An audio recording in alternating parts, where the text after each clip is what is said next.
Hi viewers, welcome to filmy beat. నేను మీ Anusha. Online betting apps ఇప్పుడు నిజంగా చాలా మందిని భయపెడుతున్న యాప్స్ ఇవి. ఎందుకంటే మొదట చాలా స్వీట్గా స్టార్ట్ చేస్తారు, కానీ దీనివల్ల కుటుంబాలే పూర్తిగా ఆత్మహత్యలకు లోనవుతున్న పరిస్థితి మనం చూస్తున్నాం. అయితే ఇందులో కొంతమంది సెలబ్రిటీస్, చిన్న చిన్న సెలబ్రిటీస్ కావచ్చు, లేదంటే సోషల్ మీడియా ఇన్ఫ్లుయెన్సర్స్ కావచ్చు, లేదంటే యూట్యూబర్స్ కావచ్చు, వీళ్ళందరూ కూడా వాళ్ళకు డబ్బులు వస్తాయన్న ఆశతో వాటిని ప్రమోట్ చేస్తున్నారు. ప్రమోట్ చేస్తున్న వాళ్ళు బాగానే ఉన్నారు, కానీ వాళ్ళెవరు ఈ యాప్స్ యూజ్ చేయరు. కానీ ఇవి చూస్తున్న ప్రజలు మాత్రం ఈ యాప్స్ని డౌన్లోడ్ చేసుకోవడం, వీటిలో బెట్టింగ్స్ కాయడం, నష్టపోవడం, లక్షలు కోట్లు కోట్లు నష్టపోయి లాస్ట్కి ఇది వాళ్ళు వాళ్ళ తనువు చాలించేంత పరిస్థితి అయితే తెచ్చుకుంటున్నారు. అయితే ఈ నేపథ్యంలో మనం చూసుకుంటే దీనిపై ముఖ్యంగా మనకి సీనియర్ ఐపీఎస్ ఆఫీసర్ అలాగే ఆర్టీసీ ఎండీ అయినటువంటి సజ్జనార్ అయితే చాలా సీరియస్గా తీసుకుంటున్నారు. ఎవరైతే ఈ ఆన్లైన్ బెట్టింగ్ యాప్స్ ప్రమోట్ చేస్తున్నారో వాళ్ళందరిపైన వరుసగా కేసులు పెడుతున్న పరిస్థితి. అయితే ఇప్పటికే మనం చూసుకుంటే సన్నీ యాదవ్ అలాగే హర్ష సాయి మనకు తెలుసు.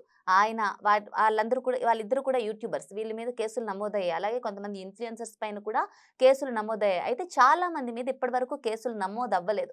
వాళ్ళందరూ కూడా ఎవరెవరు వాళ్ళ పేజెస్లో వీటిని ప్రమోట్ చేస్తున్నారో వాళ్ళందరినీ పట్టుకొని వాళ్ళ మీద కూడా కేసులు నమోదు చేస్తున్న పరిస్థితి. ఈ నేపథ్యంలో కొంతమంది మనం చూసుకుంటే సురేఖ వాణి కానీ, ఆమె కూతురు సుప్రీత కానీ, లేదంటే రీతు వర్మ, వీళ్ళలాంటి వాళ్ళంతా వాటిని ప్రమోట్ చేసినందుకు క్షమించమని చెబుతూ వాళ్ళ పేజెస్లో ఉన్న ఏవైతే ప్రమోట్ చేస్తారో ఆ వీడియోని డిలీట్ చేసి మళ్ళీ క్షమించమని కొన్ని వీడియోలు చేసి రిలీజ్ చేస్తున్నారు. సో ఈ విధంగా చేసిన వాళ్ళందరి మీద కూడా కేసులు నమోదు అవ్వట్లేదు. ఎందుకంటే వాళ్ళు తప్పు తెలుసుకున్నారు. ఆ యాప్స్కి సంబంధించిన ప్రమోషన్ చేసిన వీడియోని తొలగిస్తున్నారు కాబట్టి వీళ్ళందరినీ వదిలేస్తున్నారు. అయితే ఇంకా ఎవరైతే రియలైజ్ అవ్వట్లేదో వాళ్ళందరి మీద కూడా వరుసగా కేసులు నమోదవుతున్న పరిస్థితి.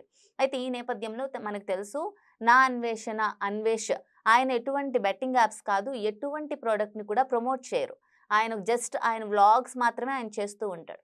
అయితే ఈ నేపథ్యంలో తన ఇన్స్టా స్టోరీలో బిగ్ బాస్ విన్నర్ అయినటువంటి రైతు బిడ్డ పల్లవి ప్రశాంత్‌కి సంబంధించి గతంలో పల్లవి ప్రశాంత్ ఒక క్రికెట్ బెట్టింగ్ ప్రెడిక్షన్ యాప్‌ని ప్రమోట్ చేశారు.